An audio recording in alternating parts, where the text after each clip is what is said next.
Jai Baba, please start with 7 Jai realities. Baba. Yes. Avatar Meher Baba Ki Jai. The 7 realities: existence, love, sacrifice, renunciation, knowledge, control, and surrender. I give no importance to creed, dogma, caste, or the performance of religious ceremonies and rites, but to the understanding of the following. 1. The only real existence is that of the one and only God, who is the self in every finite self. 2. The only real love is the love for this infinity God, which arouses an intense longing to see, know, and become one with its truth, God. 3. The only real sacrifice is that in which, in pursuance of this love, all things body, mind, position, welfare, even life itself are sacrificed. 4. The only real renunciation is that which abandons, even in the midst of worldly duties, all selfish thoughts and desires. 5. The only real knowledge is the knowledge that God is the inner dweller in good people and in so called bad, in saint and in so called sinner. This knowledge requires you to help all equally as circumstances demand, without expectation of reward, when compelled to take part in a dispute, to act without the slightest trace of enmity or hatred, to try to make others happy with brotherly or sisterly feeling for each other, and to harm no one in thought, word, or deed, not even those who harm you. 6. The only real control is the discipline of the senses to abstain from indulgence in low desires, which alone ensures absolute purity of character. The only real surrender is that in which poise is undisturbed by any adverse circumstance, and the individual, amidst every kind of hardship, is resigned with perfect calm to the will of God. Avatar Meher Baba Kiche. Thank you, Avatar Meher Baba Ki Jai. So, thanks for reading that. And good to see Sanjay ji back. Maybe we can start Yes. with a quick update of his fun trip to Varanasi and then we start reading. Yeah, Jai Baba. Jai Baba. Actually, I was on my official visit to UP East. That's the Mm-hmm. current job I'm doing. Mm-hmm. Yeah. So, Nice. 24th, I flew to Varanasi, and then I plan to visit. I googled it out actually. I sent some messages also and landed up at the residence of Dr. Nath, uh, where Baba had taken the alms during the new life. And incidentally, what happened, it was the same day that Baba was there, 25th of Wow. November 1949. Though the family was not there, they were away. We requested the guard to let us in the premises, and then went around the whole building on the ground floor. They had Baba pictures and Dr. Nath pictures hung up there, and it is the same construction. They have not modified the building; it just remains the way it was. So it was a great a feeling to be around that place. And post that, of course, I went around the ghats and all that. And then I came to Hamirpur, and then I had the opportunity to also to visit Mera Asthana, where Baba had publicly declared himself to be the avatar in February of 1954, in the middle of the night. So that's a very special place. If any of you have been there, it's quite secluded into the woods. The whole village is secluded from the main highway, about 6 kilometers, and then the hut which Baba had got built under his own instructions and called it his house, his home, is in another woods. It's like a small tekri, like in Mehrabad, and I had seen the original one also when it was in the form that Baba had been there. and now it has been restored and kind of protected. Though the inside structure remains the same, they have made it reinforced from outside to make it more stable. So being there is very unique actually, because this place is, except some chirping of birds, you don't hear anything else, and it's good place to meditate actually. Uh, that's it. And of course, I was in Hamirpur. My mummy stays there. So a couple of days I was there, and then Meherpuri is the place at Hamirpur. Yeah. So every morning and evening I was going for Aarti, and being around the place, I have grown up, so was a different feeling. So I just came back last evening. Jai Baba. Yeah, Baba, very nice. Thanks for that update, and good to see Baba showering you with so much love by the date and the opportunity to spend time at Hamirpur back Jai. with your mother. So very nice. Yes, yes, yes. Jai Baba. Jai Baba. So we are in part two of Listen Humanity. We finished chapter one last weekend, and we start with chapter two. Chapter two is the cycle of sleep and walking. Anything to be discussed or questions on the previous chapter before we continue? We could quickly take that up. Otherwise, we can go straight to leading it.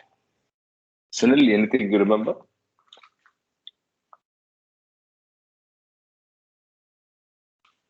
Okay. Not really. I think we were good with the chapter here. There were no questions at the end. Okay. I hope not. Yeah. Jai Baba. I actually didn't listen in for the whole stretch, but then I also wanted to listen on the audio file, which I didn't do. So I just want to make sure that we're good. Okay, so we'll continue from here. Let's get started reading. Chapter 2, the cycle of sleep and waking. To sleep is to surrender to one of the primary forces of life. Sleep is an inescapable need. There can be no substitute for it, although adjustment with certain degrees to its demands is possible, such as choosing 11 o'clock instead of 10 for retiring. Such adjustments can be made only within well-defined limits. One sec. Yeah, I think we finished reading second one, right? Sunil? Yes, Karthik, we finished this. Yes, that's what I But thought. it is a So, very significant chapter, but we finished it. Yes. agreed. So we should start with 3, I think. Yes.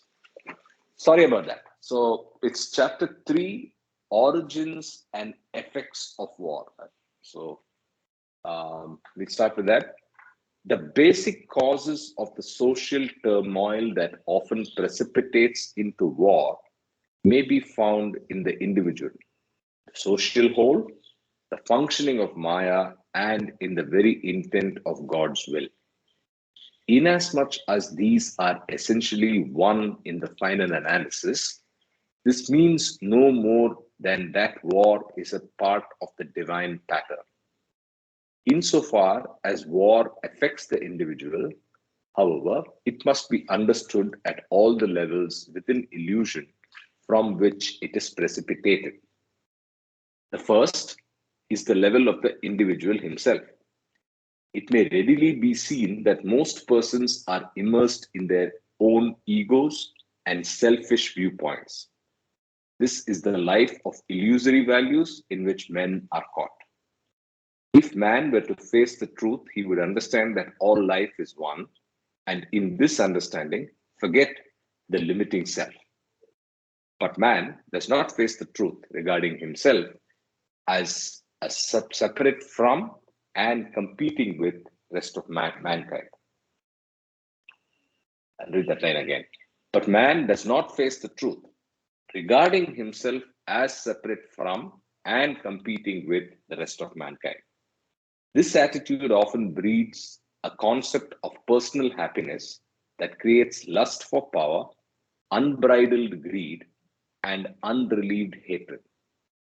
Ignorant of the real purpose of life, many persons sink to the lowest level of culture, burying themselves in and contributing to the decay of forms lingering on from the dead past. Bound by material interest and a limited viewpoint, they forget their divine destiny. They have truly lost their way. And so they lay savagely about themselves, for their hearts are torn by fear and hate. The second level from which wars are bred is that of the social whole. Here, economic pressures are often cited as a major cause. Also, resistance to aggression seems a reasonable cause. It would be an illusion within illusion, however, to claim that wars arise merely to secure material adjustment. They are more often the products of uncritical identification with narrow interests, which, through association, finally come to be regarded as one's sole rights. To profess that humanity's problem is merely that of bread is to reduce humanity to the level of animality. If man chooses to set himself the limited task of securing purely material adjustment, he must understand and be guided by the spiritual ramifications of this simple goal. Economic adjustment cannot be divorced from a spiritual context. Economic adjustment can be achieved only as people realize there can be no planned cooperative action in economic matters without the replacing of self-interest with self-giving love. Failing this fundamental requisite, the attainment of highest efficiency in production will only lead to a further sense of insufficiency and new conflict.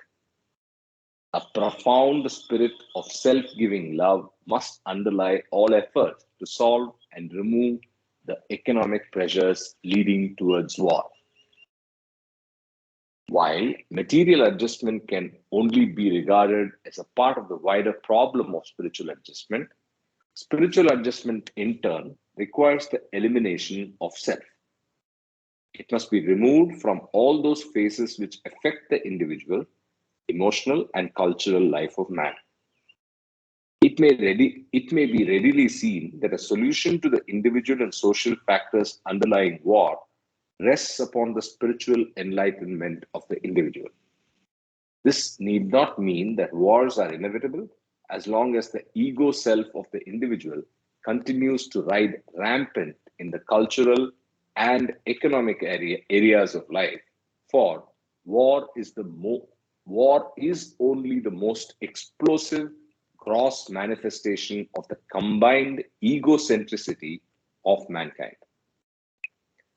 But conflict of one sort or another is inevitable until the ego self is finally tamed and eliminated. As man faces the truth and begins to appreciate that all humanity, nay, all creation is one, the problem of wars will commence to disappear. Wars must be so clearly seen by all to be both unnecessary and unreasonable that the immediate problem will not be to stop wars, but to wage them spiritually against the attitude of mind which generated them.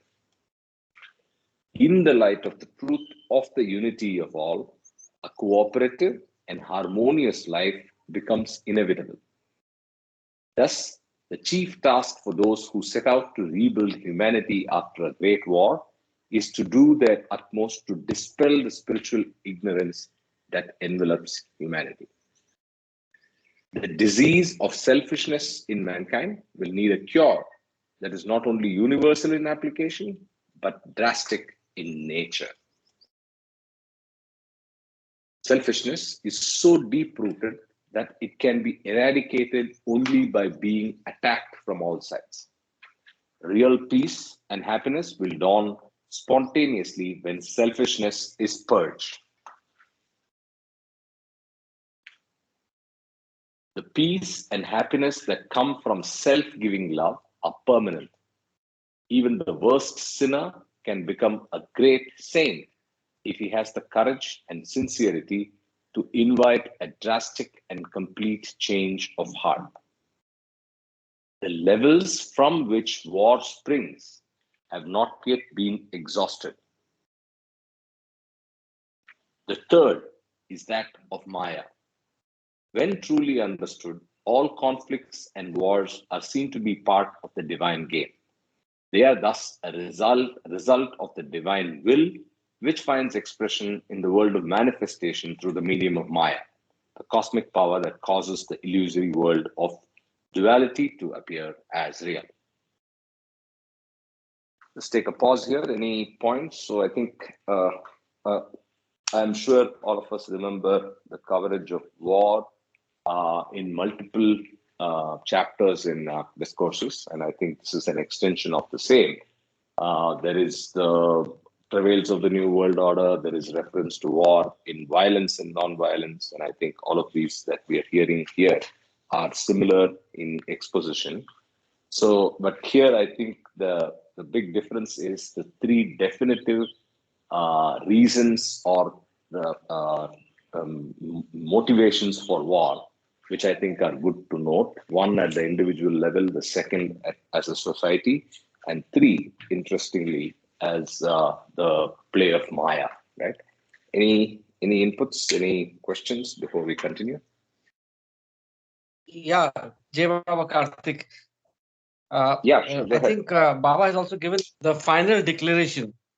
So, and that also is relevant when we read these chapters. All those you mentioned, Travels of the New Order, and Violence, Non-Violence. And so, maybe after the end of the chapter or sometime later, we can also revisit the final declaration. And it's not just the economic, it's not just the war, as in the military war. There's also a lot of economic war also going on in the world right now, where we are, and we are going through a phase of transition. So this chapter, along with others, is very important for us to understand what's happening in today's world. Jai Baba. Absolutely. I think that's another point. But I think one distinction between discourses and here is there is, apart from the focus on the pursuit of man for bread, which is referred there as well, which is basically economic might and economic hegemony resulting in wars, there's also specific reference to ethnic. I mean, the way I think, Kama will be better than me.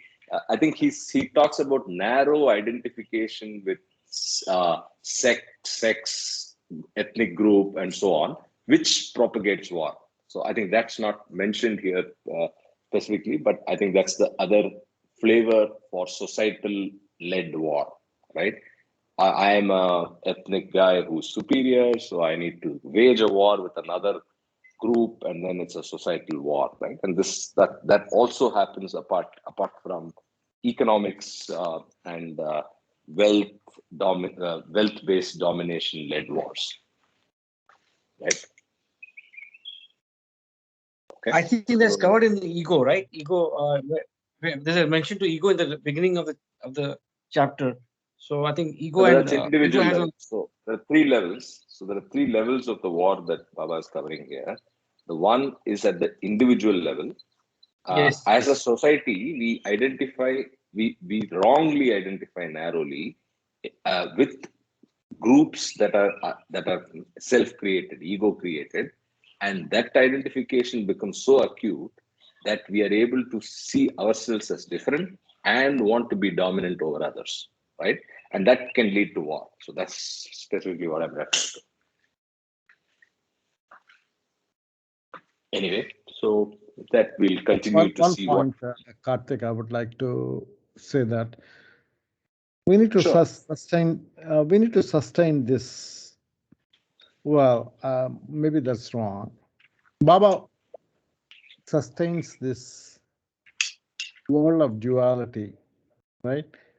There's something we have to understand that.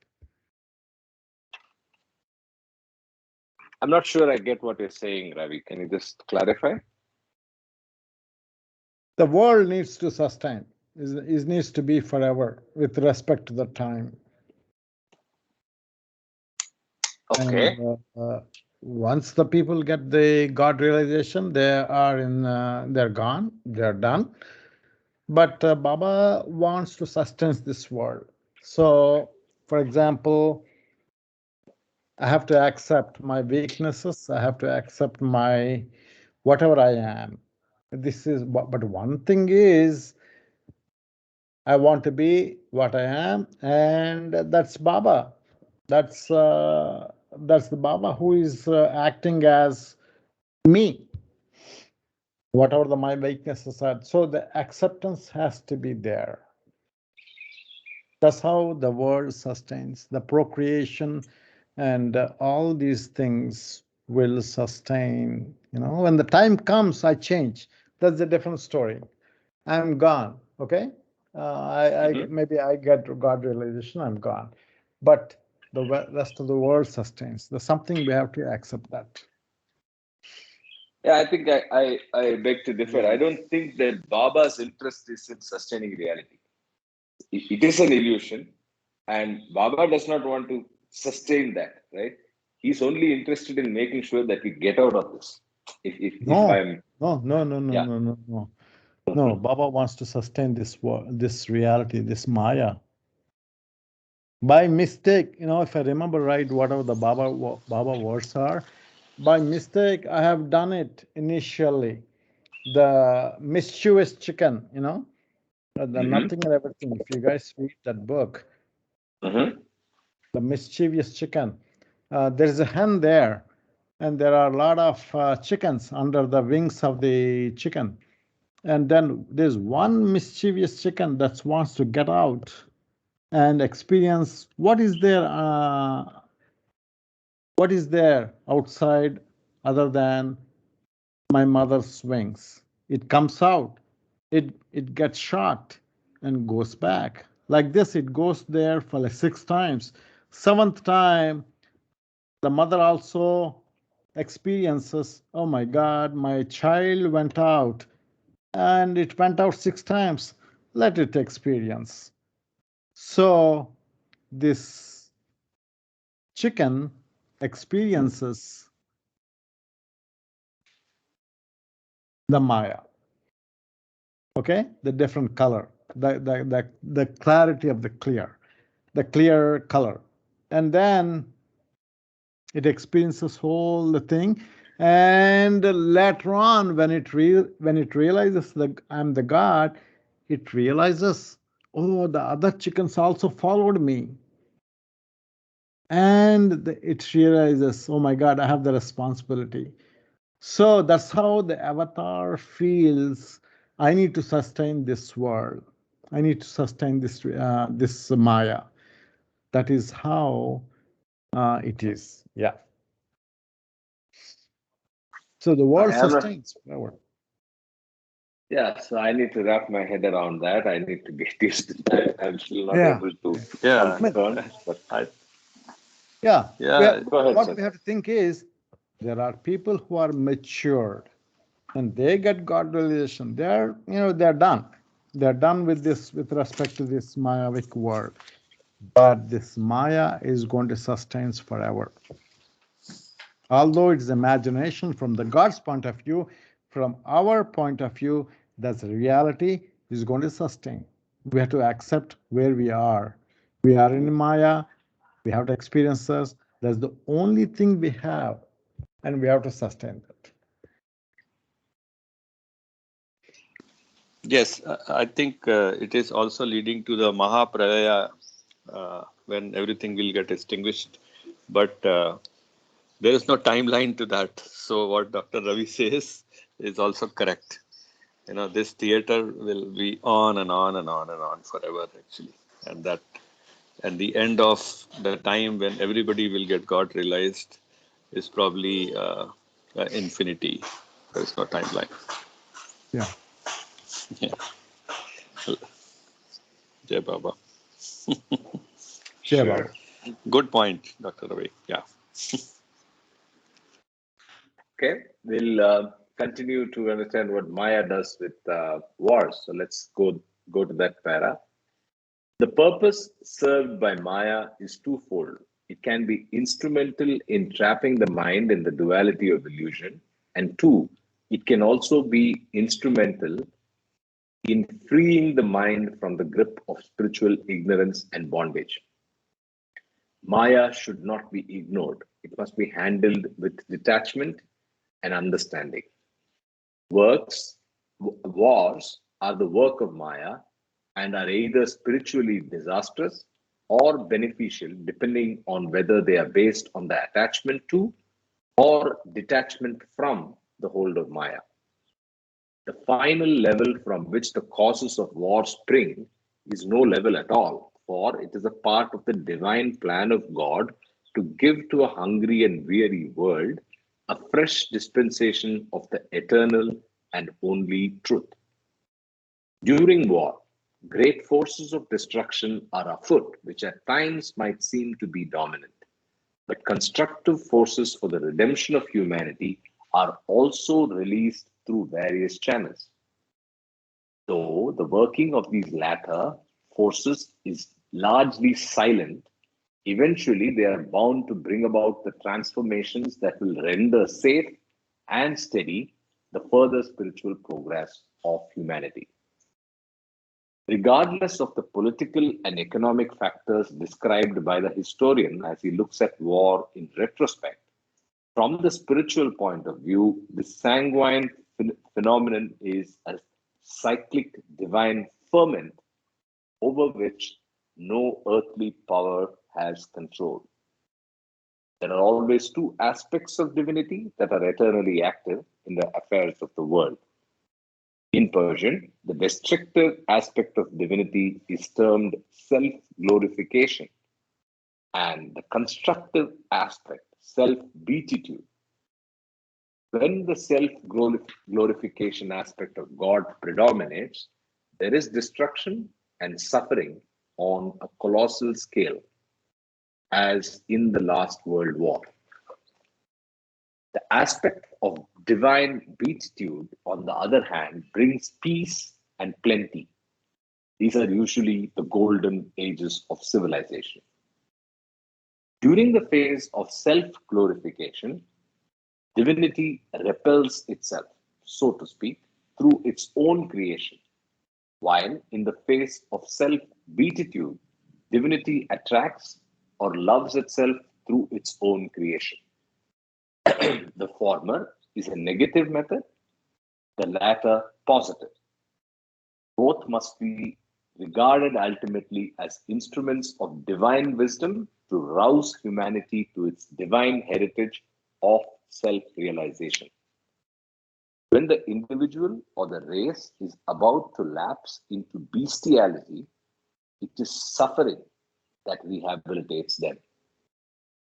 Both the self-glorification and the self-beatitude phases of God are exerted in cyclic waves and affect individuals and the race with similar intensity. As the destructive phase now begins to weaken, the constructive cycle of the divine beatitude will gradually make itself felt. Just as the recent World War catastrophe overwhelmed the innocent as well as the guilty, so in the approaching self-beatitude phase, the undeserving as well as the deserving will have equal chance of receiving divine grace, provided they are awake to the situation. So full and unique a cyclic dispensation it will be. Ethics in time of war can only be judged by the degree to which they reflect the divine plan. In war, there are two kinds of forces operative. Those which make for love, justice, harmony, and the well-being of all mankind. And two, those which work in alliance with narrow racial and national loyalties towards the self-exploitation of others. Nevertheless, although the last great war brought great suffering and destruction upon millions of people, It was not in vain, for out of its chaos there will emerge a new world of freedom, happiness, and understanding. He who would wage war must search his heart and make sure that the ends for which he is fighting are a reflection of the divine plan. His actions will be justified only if they help to lead humanity to spiritual brotherhood, cemented by an inviolable sense of unity of all human beings, regardless of class, color, nationality, race, religion, or creed. One might ask how it is that at one time the causes of war seem rooted in individual human selfishness, at another in racial and economic pressures which transcend the individual, and at still another in the divine plan of God. And how can the individual help by striving to whittle down his own ego if the outlines of war already exist in God's text of the past and the future? The answers to this sincere query had best be offered by means of an analogy. One's eyes see that an apple has a rosy color, and it is said that the apple is red. One's nose may savor the aroma of the apple, and the apple is said to smell fragrant. When one takes the apple in one's hands, its skin is found to be smooth and cool. And when one bites into it, the apple is found to be sweet and succulent. All these sensations are coordinated in some fashion by one's consciousness into the notion of one apple that has many attributes. Its succulence is no more to be denied a place in the reality of the apple than its aroma or its color. It is recognized intuitively that all traits belong to the same apple, despite the fact that the sensations enter consciousness through different windows. Whether the object exists partially or totally in the realm of reality, or only in illusion is of little interest for the purposes of this analogy. The reality of the apple then has many separate facets as interpreted by one's senses. One suspects that it would have even more if only the mind were not limited in its personal perceptual capability by the types and location of the windows that are open to it.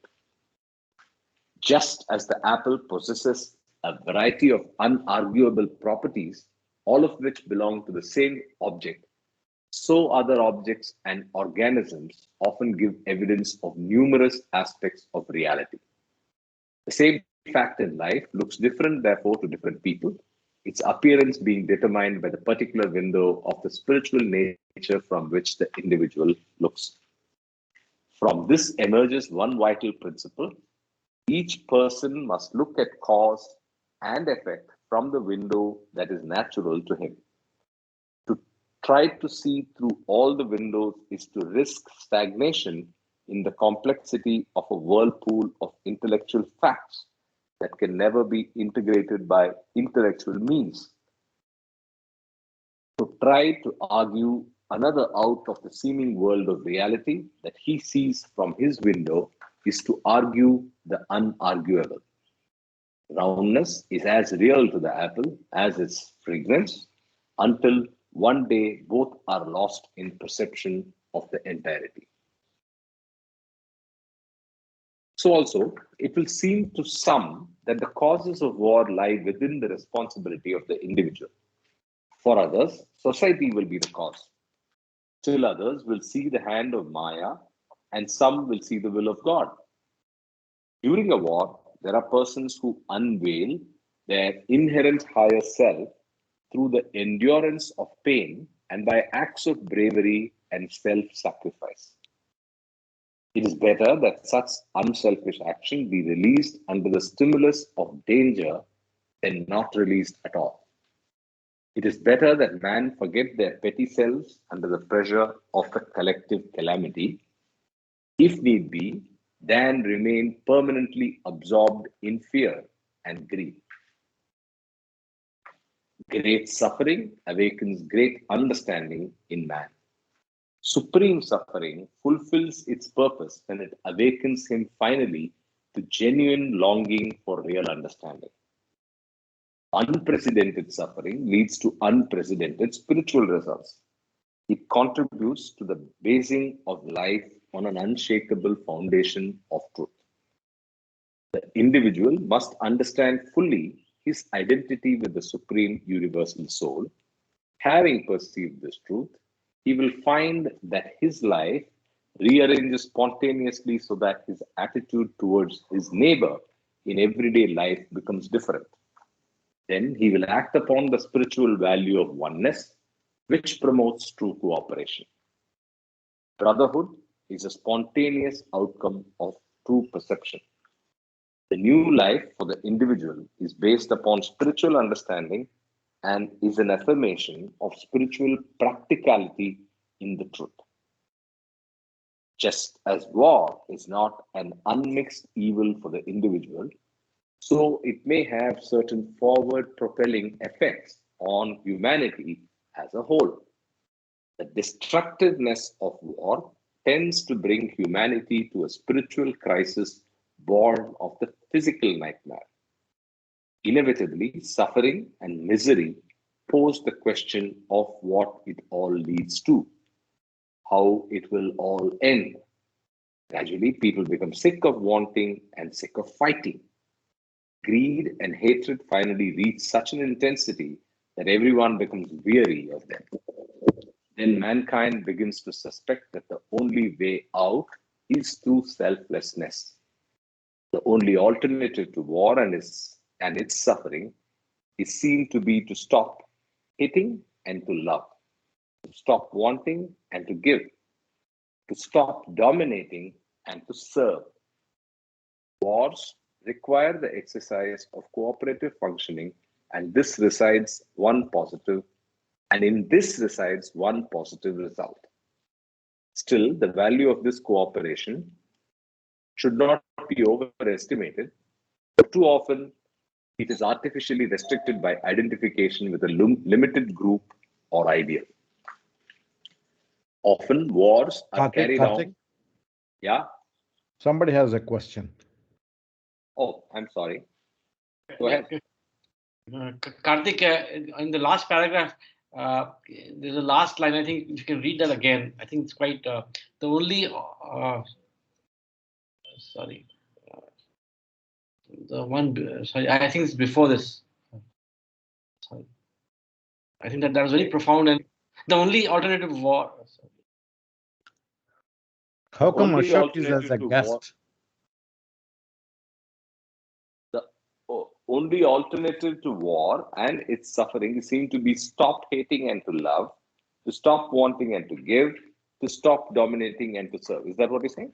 Yes, if you can, I think this is quite important or profound, at least from my understanding. And also, this refers to my question is that could this also refer to the transition that we are all going through right now? This viral, the virus, the pandemic. Although this relates to war, but this is also a situation where we are going through a great transition. So, can we correlate the both? Is my question. I've not given thought to that, but what do the others think? It all depends upon what you think, Ashok. Yes, we are going through a pandemic. That's the reality.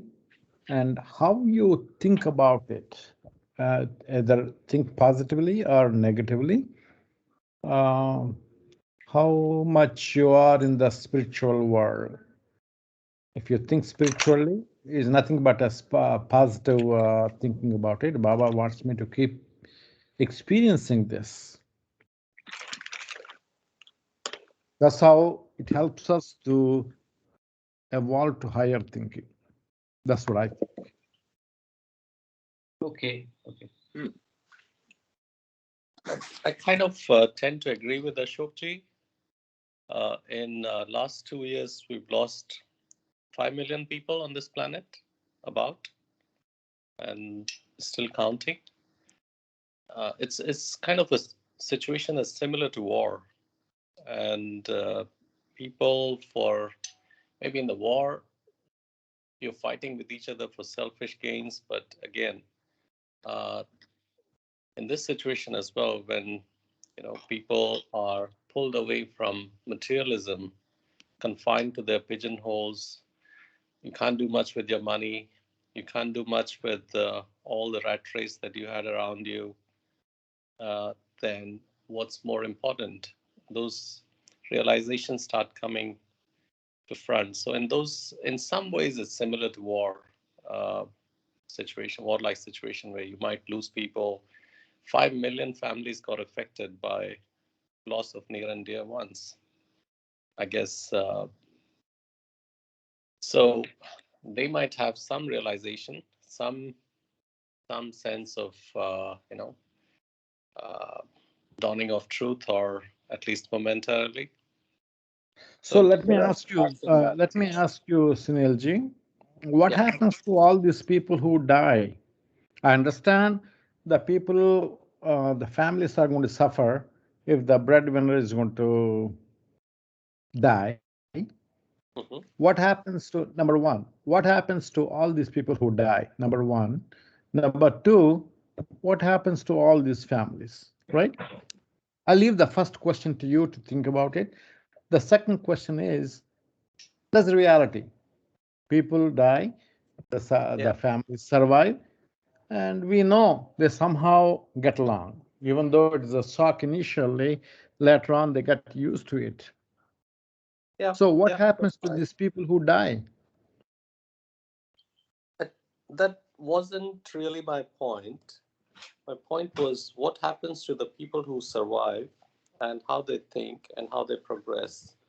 You can answer the first question if you have an answer or you have an insight Yeah, the into very that. simple, very simple, Sunilji.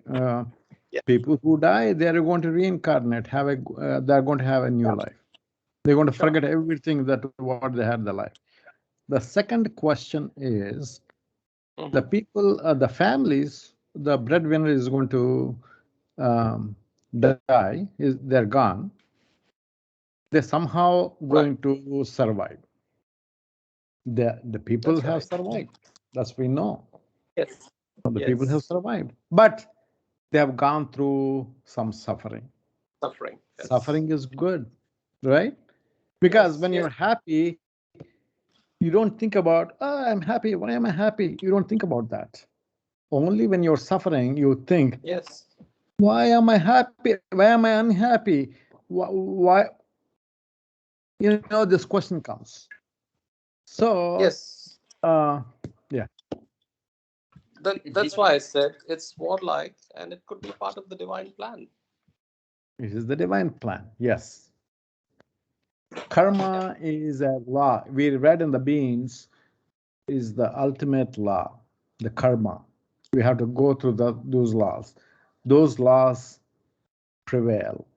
Everybody goes to those laws. Even Baba, who came as an avatar, he has to obey those laws. He obeys those laws. Right. Right. So back to Ashokji. I don't know if that satisfied your quest for discussion or not. Yes, I just want to add, Sunilji, one more thing. Your question or Ravi's question on what happens after death. So I think that is explained very well. There's only one real birth and real death. Again, that supplement 19, page 238 of God Speaks. So Baba has already said you either die and get born in another body, which is just a transition. It's not the real death, and or you get merged or you get obtain God realization and you get your real death and merging with God. So I think that is amply clarified also in other places in Listen Humanity and also in discourses. That part is more or less clarified very distinctly by the reference in God Speaks. I hope that answers Ravi's and Sunilji's deliberation on this. All I'm trying to say here is that, and what Karthik also mentioned is that there is uh, a distinct mention by Baba that there is going to be a lot of destruction and despair, and mankind will come to, you know, a phase where he'll get totally, demotivated. Yet there will be a time when there will be a resurrection, sort of a resurrection in which Christians talk about, or there's going to be a better time. But when that will happen, because time is here in millions of years, so that is a very big question. But there's definitely a lot of correlation between war and the transition which we are going through right now. The similar situations. Anyway, thank you, Jai Baba. Very interesting conversation. Thanks for that question and the inputs from Ravi and Sunil. I have some Hello, is Ravi talking and he's on mute? Jai Baba, yeah. Hey, this is Kama here. I was today reading a chapter in Everything and Then Nothing. It's page 63. The title of the chapter is "The Jest on My Chest," and it goes like this: as the highest of the high, I am the wisest of the wise, yet I have allowed myself to perform an act more foolish than any fool ever would. What is this foolish act of mine? Creating the creation. Creation is really a mighty joke, but the laugh is at my own expense. And now the jest is proving a burden on my chest. Sometimes I am so tired, I feel like going to sleep for 700 years. To the fool, a foolish act is most natural and effortless. But can you imagine the most wise exerting himself and stretching out to perform an act which is opposite to his attribute of wisdom? That is why I say you can have no idea of what I mean when I say I am tired. It is beyond human understanding. So I think this particular essay kind of simplifies, because this is all a joke, because the whole creation is coming out of nothing, the false nothing, which we know from God speaks. And within that nothing is this whole imaginary dream that has been willed by God or existence. And it has certain laws of matter, laws of spirit. And then we are supposed to figure it out, right? And suffering is also very apparent, because only when you are attached to your body, then you suffer. But if you have the spiritual wisdom of understanding the laws of nature, then suffering is a benediction, as we all know. So I'll stop here. Jai Baba. Great. That's a good, interesting jest on my chest coincidence on what you read. But I had two provocative questions for the group after the war discourse. First one is, what do you think, which of the three types caused this pandemic, right? So is it the individual? Obviously not. So is it the group, societal action that has caused this pandemic effect? Or the third one, which is the act of Maya. So that's something for us to ponder about if we agree that this is a type of war that we are in the midst of. Second thing is more mundane. Hang on, Sir Karthik. You first put a $64 million question, okay? Let's. Okay. Don't add anything else. It adds more value to that, Okay, hang on there, please. Okay. First of all, I want to comment. That was a great article. I was really impressed with that. Okay. Anything that happens in the whole world, we have to think. Being in a spiritual realm, we have to think, what are the positive effects of that? Okay. And there are a lot of positive things that happen. We, as a human being, we think, oh, it's a negative thing. A lot of people are dying and all these things. But that's not the thing. People who are dying, they're going to reincarnate anyway. That's not the bad end of it. But how many great things are happening? There's a sanskaric cleansing that's happening. That's what we have to think, you know. Baba said he's going to wipe out 2/3 of the world. You know, what does it mean? He's going to clear the sanskaras that have been accumulated over many 700 years before the Muhammad. And that's what he's clearing, so that we go in a certain, what is the regular trend, you know. That is what it is, Baba, what we have what has created. So that's why I'm going to stop here. And yeah, Jai Baba. You skirted the core of the issue, but it's okay. But I agree with you. There has been a lot of positives, an example of which we are in the midst of right now. 10 people have stuck to reading Baba for 2 years and enjoying the journey and enjoying each other's company with Baba in a consistent manner. And I'm sure it has been positive to our sanskaric load and our lives in general. So, in that sense, and that's just a stray example. I totally agree with you that Corona Vairagya, like other Vairagyas, have actually helped people move towards the right identification with values and move towards the spiritual journey. I don't deny. And of course, also from a nature and sustainability standpoint, so many things have happened in the last 2 years because man has been able to stop and reflect and potentially go towards the right direction. But you skirted the core of my question, so I'll leave that there for anybody else who wants to try to answer. You are putting up your hands. You don't want to answer. Okay. So any others? Baba is in control, Karthik. We are not in control. If anybody is speaking, either Kama or anybody or Ashok or anybody, is the Baba who's speaking. You know, yeah. Absolutely. Okay. I like the term Corona Vairagya. Did you create that just now?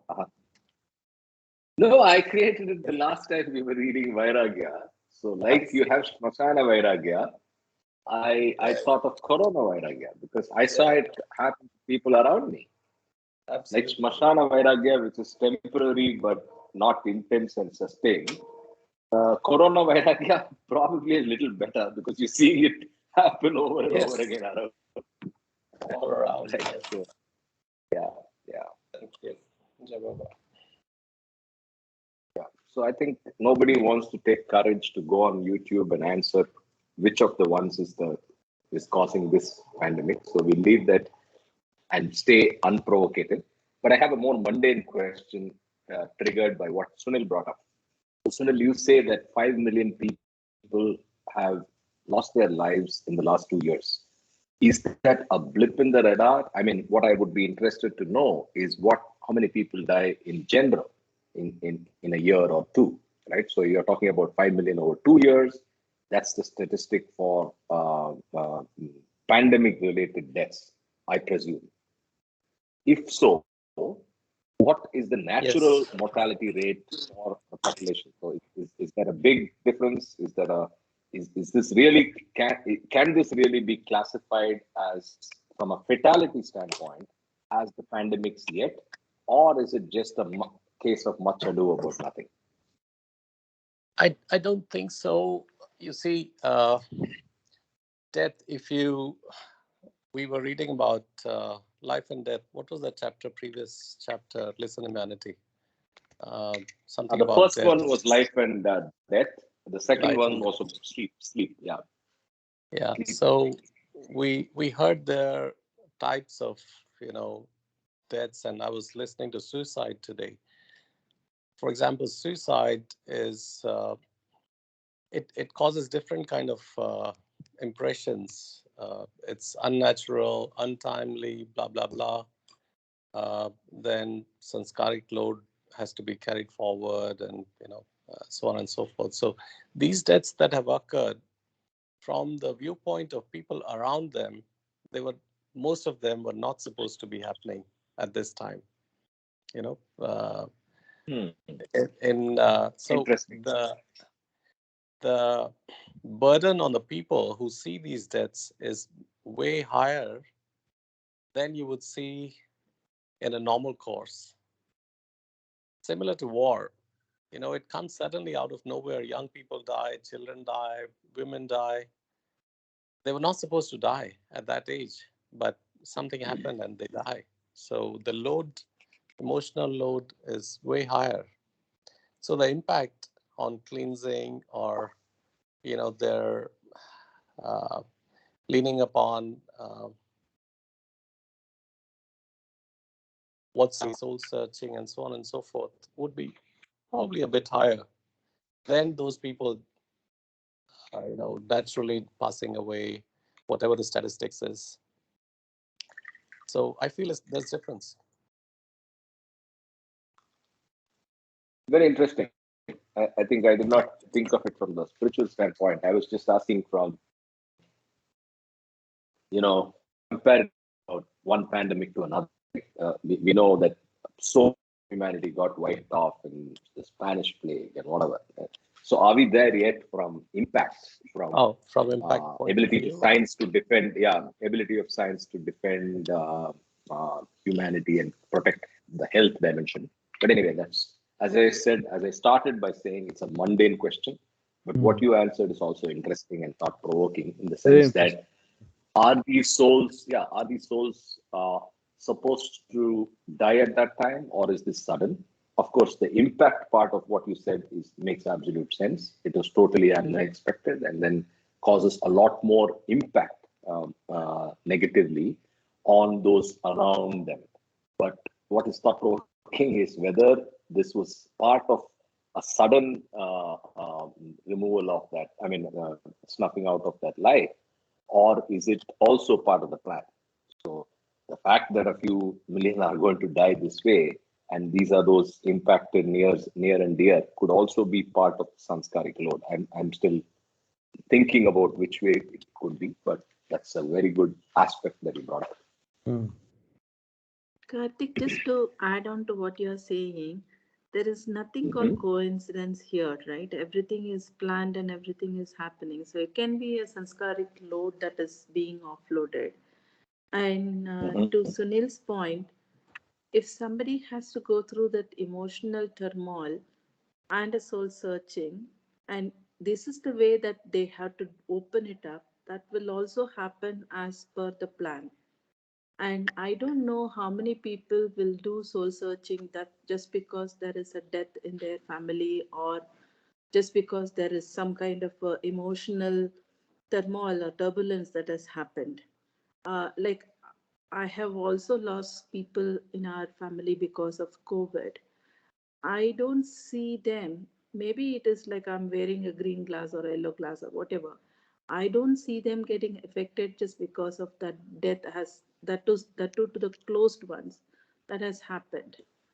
They fight for properties, they fight for something else. They like the enemies of that people will come and say, oh, she did all those kind of a thing and that's why it's happened. And those kind of a things are also there. So just to summarize, I think it is all planned, and if it has to happen, it will happen. And if the soul searching has to happen by this speed break, then it happens. So just because of this pandemic, if the load of people passing by is increased, maybe that is also a divine intervention, that at this particular period, there has to be an increased number of souls departing. I'm more on your side of the fence on this topic, Nancy, but good. I mean, we need to think a little more to be sure. And of course, this discussion is useful. So any contrarian thoughts, welcome. What do you guys think? It all depends upon our understanding, right? Baba said, his avataric plan is going to take place, is being taking place now. Is going to be there 100 years from 1969. So 3/4 of the world is going to be perished. So what does it mean by 3/4 of the world going to be perished? Bao Kalchuri, who is to come here, he explained to us that what it means is the sanskaras are going to be the sanskaras was going to be vanished.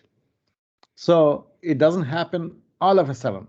It happens at different stages. And this pandemic is one of the things. I remember after Baba passed away, I sat in the Mandali Hall and Alaba was giving a talk, and I thought it was a joke. And he said, Baba opened the matchbox. He took out a stick and he also raised his hand. It's a matter of scratching on the side of the box. When it scratches, is going to ignite, and his plan is going to be going through. That's what he said, and I thought he's crazy, And I was at the time I was sharing in the Mahal Pilgrim Center. I don't remember. I think no. Mahal Pilgrim Center was not there. Pilgrim Center was there. Mahal Pilgrim Retreat was not there, never existed there at the time. Pilgrim Center. I was sharing with my bed with next to a guy, and that guy said he was working in America in New York and Twin Towers, and then he visited before 2001 Mehrabad, and Allahabad told him to resign his job in Morgan Stanley and come back to India, and he did that. And I was so shocked to know just before that collapse happened, he left that job and he came to Pune and he started working there. And yeah, that's what I remember. So it doesn't mean bad is going to happen. It means something constructive is going to happen. But for construction to happen, immediately something bad has to happen. When the surgeon does a surgery, the tumor needs to be removed. He has to cut the patient. Immediately it may appear to be, oh my God, this cutting is paining me, but his intention is to removal of the pain permanently for him. So yeah, that's what I want to say. Jai Baba. Cool. So we've gone all around and discussed some interesting stuff on the aspects of war, how they compare with the causes or the three triggers for war. Then we went down the rabbit hole of pandemic. Nobody bit my provocation, and we're still open on the discussion between whether it is driven by the last aspect that we're discussing right now, which is whether this is a sudden extinguishing of lives in an unexpected manner, or is it all also part of the larger divine plan? I think very thought-provoking. Let's continue and try to finish this chapter. So I'll start from the para that we are at, which is 134, first para. Often wars are carried on by a form of love, but a love that has not been properly understood. In order that love may come into its own, it must be free, untrammeled, and unlimited. Love exists in all phases of human life, but usually it is latent, or it is limited and imprisoned by personal ambition, racial pride, narrow loyalties and rivalries, and attachment to sex, nationality, sect, caste, or religion. For the resurrection of humanity, the heart of man must be unlocked so that unadulterated love may be manifested in it. a love uncorrupted and free from me and mine. People who make unlimited sacrifices for the sake of their country or political ideology are also capable of the same sacrifices for God and the truth. As war teaches that even the man in the street can rise to the greatest heights of sacrifice for a selfless cause, it also teaches that all the mundane things of the world, wealth, possessions, power, fame, family, and even the very tenor of life on earth are transitory and devoid of lasting value. In this manner, the incidents of war also win man over for God through the lessons they bring.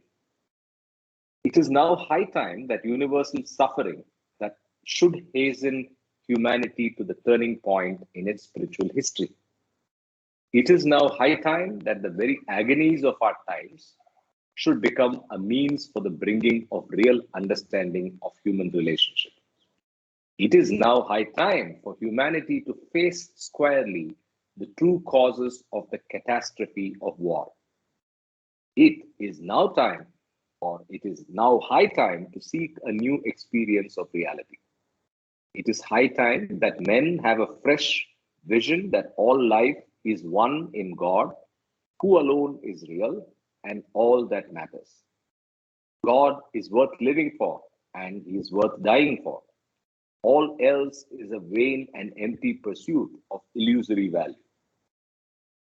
War is a necessary evil that is in God's plan to awaken humanity to its destiny as the new humanity. The time is now right. Men are ardently seeking to contact the embodiment of the truth in the form of a God-man, through whom they can be inspired and lifted into spiritual understanding. In this critical time of universal suffering, men are becoming ready to turn towards their higher self and to fulfill the will of God. They will accept the divine guidance and love, which alone can bring about spiritual awakening. Divine love will perform the supreme miracle of bringing God into the hearts of the new humanity and of establishing them in a true and therefore a lasting happiness. Divine love will satisfy the greatest longings of mankind, make men selfless and helpful in their mutual relations, and ultimately resolve all problems. The new brotherhood on earth will be a fulfilled fact, and nations will be united in the fraternity of love and truth. What will be some of the characteristics of the new humanity that will emerge from the travail of the present? It will, of course, heed science and its practical attainments. It is a mistake to look upon science as opposed to the spirit. Science is a help or hindrance to spirituality, depending upon the use to which it is put. Just as healthy art is the outflowing of spirituality, so science, when properly handled, can be the expression and fulfillment of the spirit. Scientific truths about the physical body and its life in the gross world can become a medium for the soul to know itself. However, if they are to serve this purpose, they must be fitted properly into a greater spiritual understanding that includes a steady insight into true and enduring values. In the absence of such spiritual understanding, scientific achievements are likely to be used destructively, thereby strengthening rather than weakening the chains which bind the spirit. The balanced progress of humanity can be assured only if science and religion proceed hand in hand. The coming civilization of the new humanity will not be ensouled by dry intellectual doctrine, but by living spiritual experience. It will be free from a life of limitation and will enjoy unhampered the creative life of the spirit. It will break away from the attachment to external form and learn to live by the claims of the spirit. The limited life of illusion will be replaced by unlimited life in the truth, and the limitations by which the separative self lives will wither away at the touch of true understanding. Spiritual experience has a grip on deeper truths that are inaccessible to intellect. Spiritual truths can often be stated through the intellect, and intellect is certainly of some help in the communication of spiritual experience. But by itself, the intellect is insufficient to bring spiritual experience to man or to allow him to communicate it to others. If two persons have had headaches, they can use the intellect to discuss their mutual experience.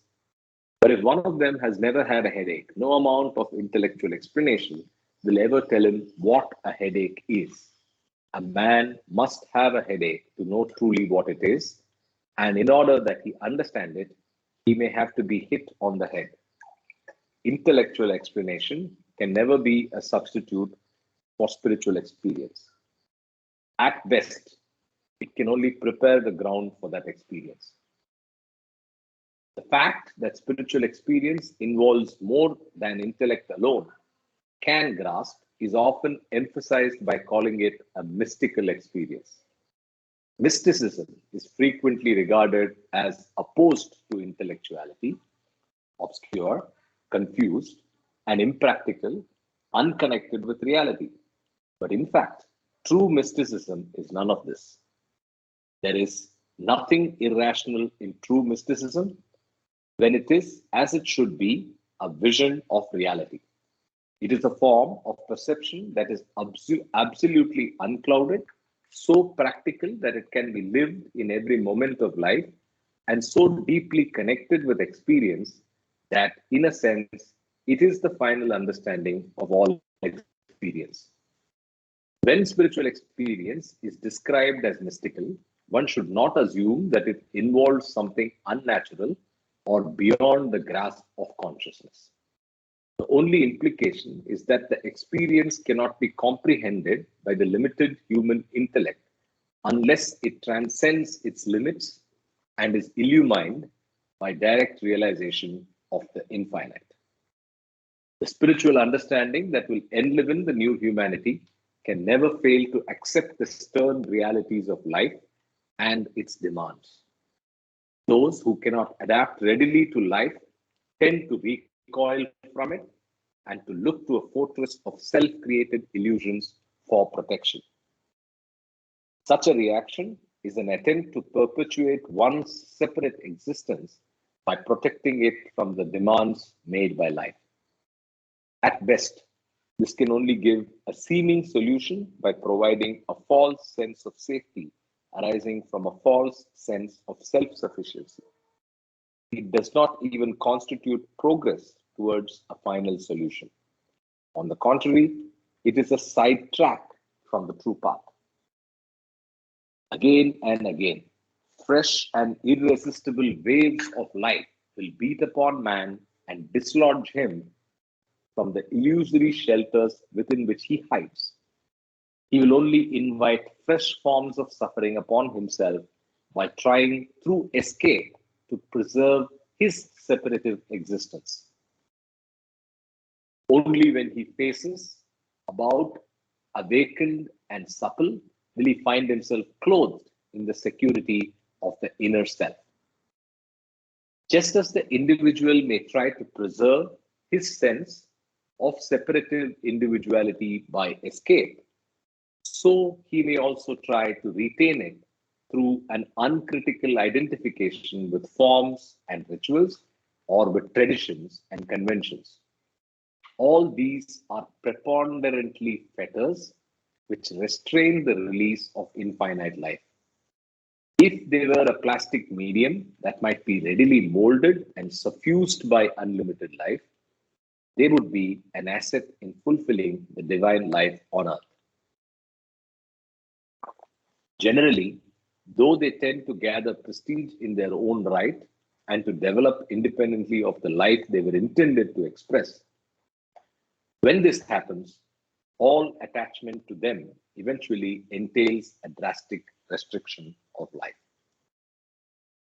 Even as the individual may try to hold on to his separative existence through escape into self-created illusions, so he may also attempt to hold on to it by identification with some narrow class, creed, sect, or religion, or by division based upon sex.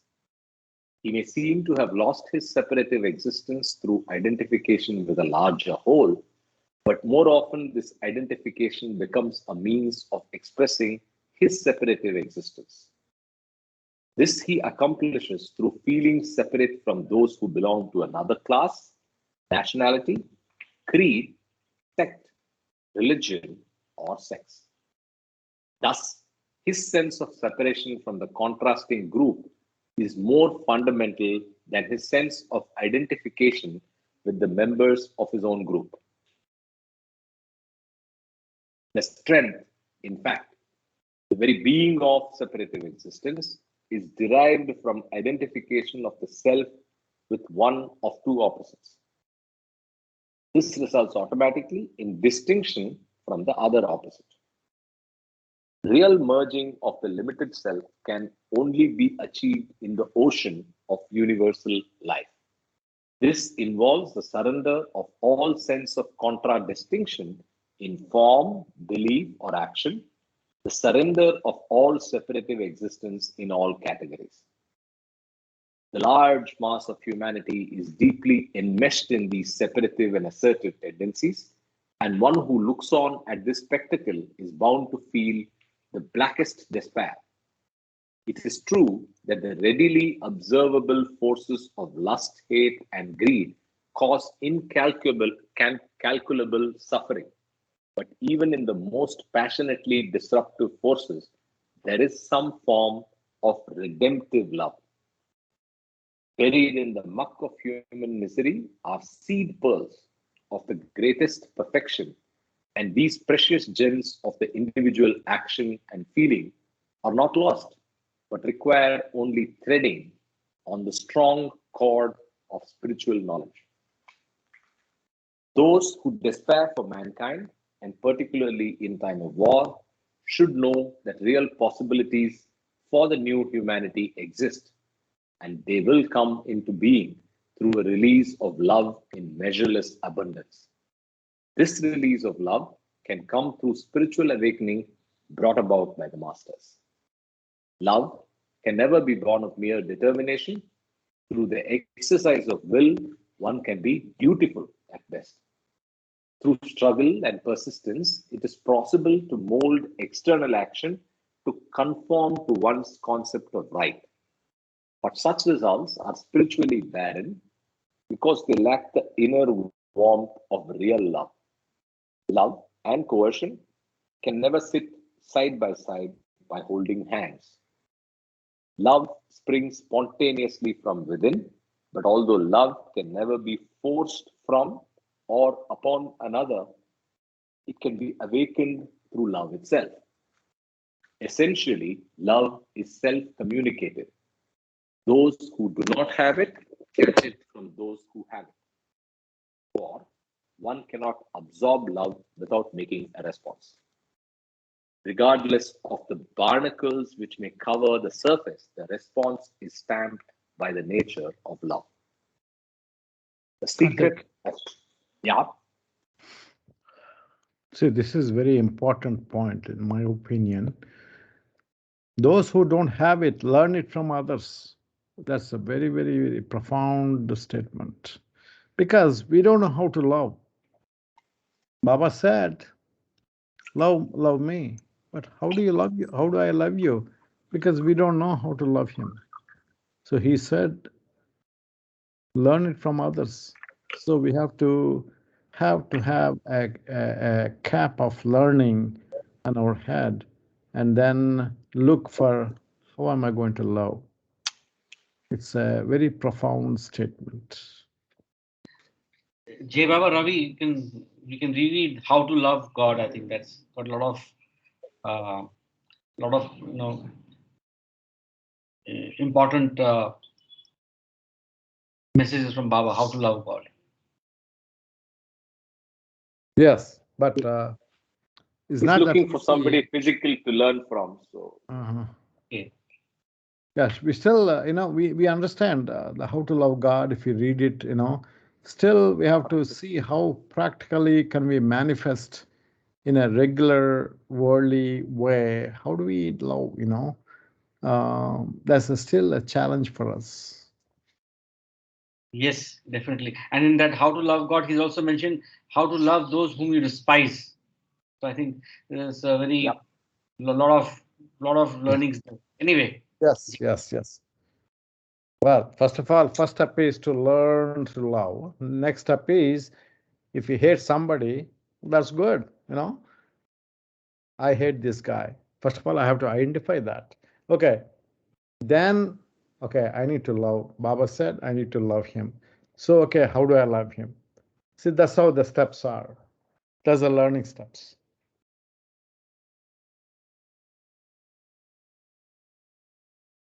okay, I will continue then.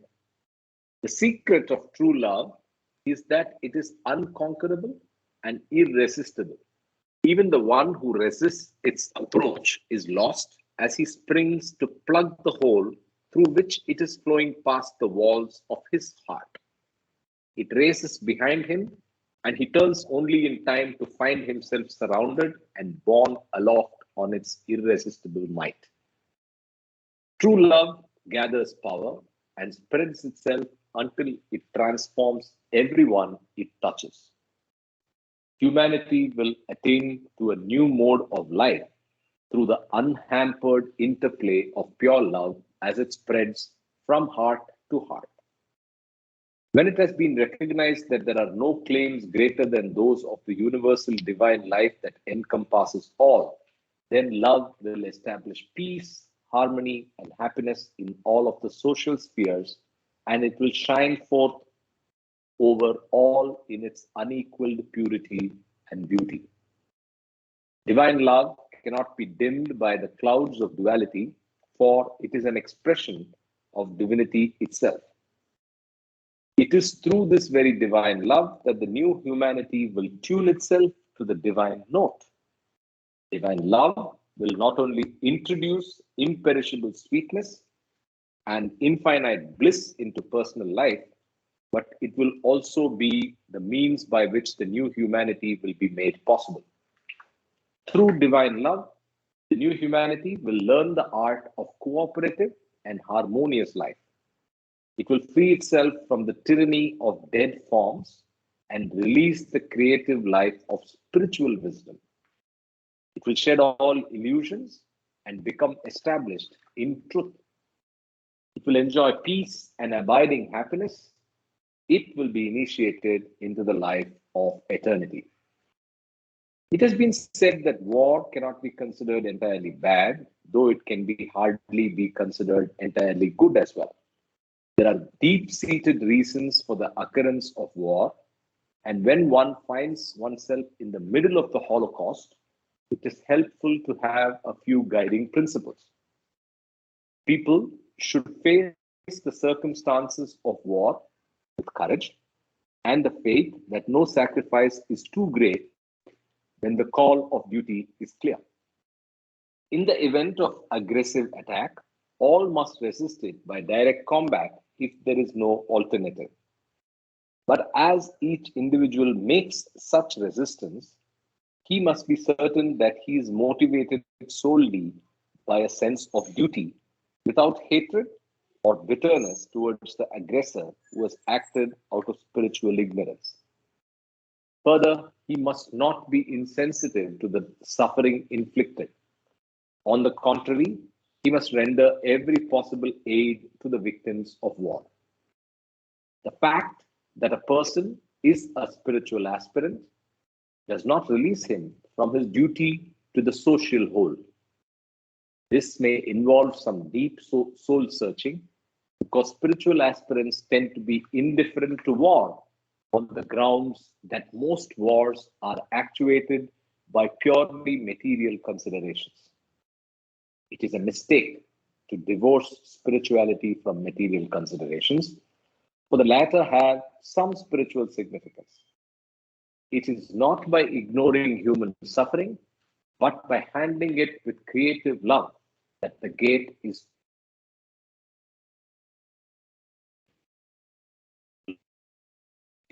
not difference, but by active and selfless service that one attains the transcendental and illimitable truth that lies at the heart of the illusory universe.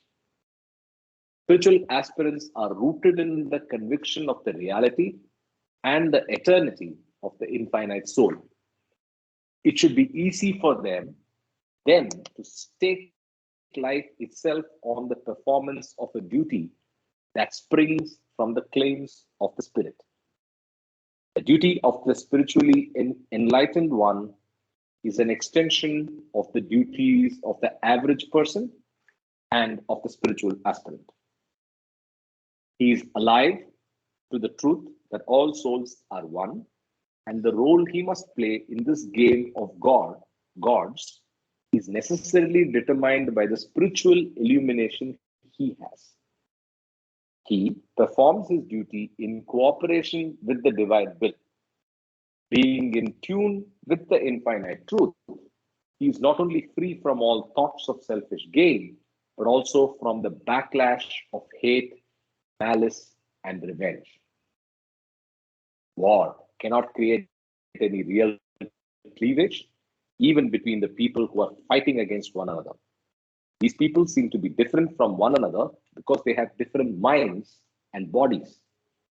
But when judged from the point of view of their souls, all differences are not only secondary, but simply false.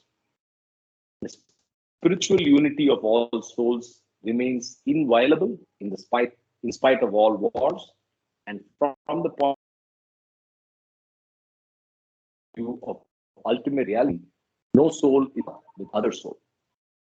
There can be a war between ideologies, which may extend to and involve the minds and even the bodies of the people. But the undivided and indivisible soul remains one in its unimpeachable integral unity.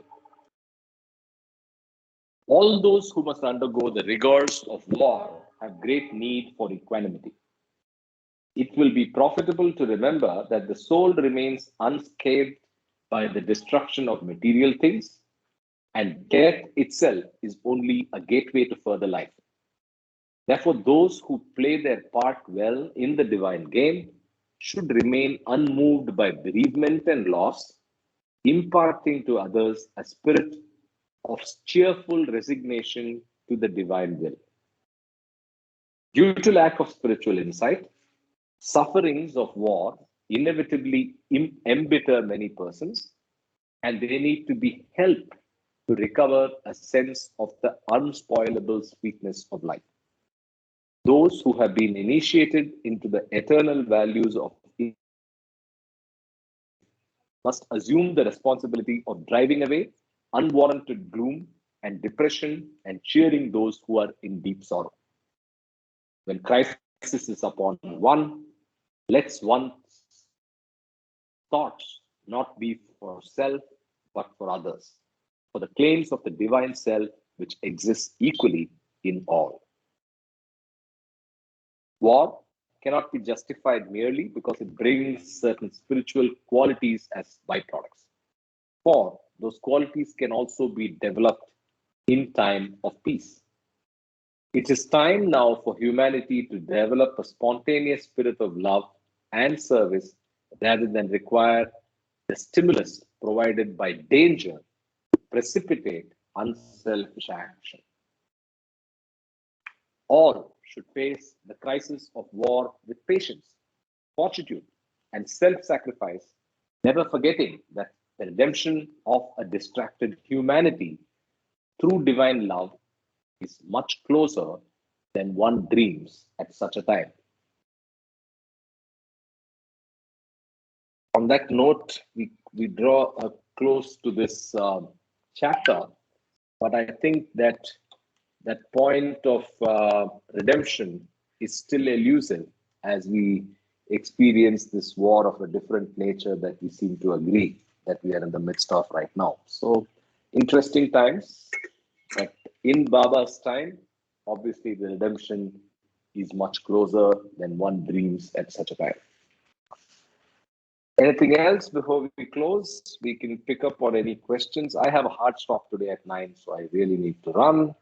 We will pick up on this topic and take any questions and continue with the next chapter tomorrow morning. Jai Baba. Jai Baba.